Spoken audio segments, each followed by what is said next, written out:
Yung mga guys, kain tayo. Yan, ang ulam namin, munggo, with gulay, tuyo, ang sahog. Yan, kain tayo mga guys.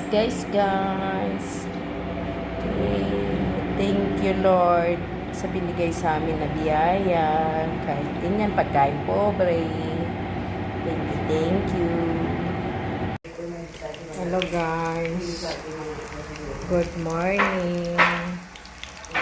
Nagluto ako ng ukoy. Kasi wala na kaming ulam. Ito yung niluto ko lang. Ukoy with tuna. Gulay with tuna.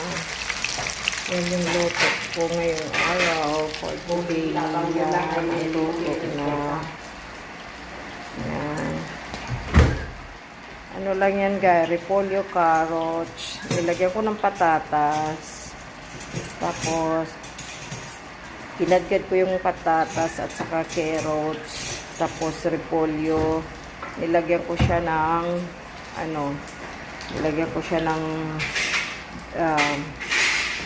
tuna. Yan. Okay. Yun ang sahog. Thank you sa blessing na bibigay sa amin. Sana sa inyo rin mabibigyan din kayo ng blessing. Thank you for watching.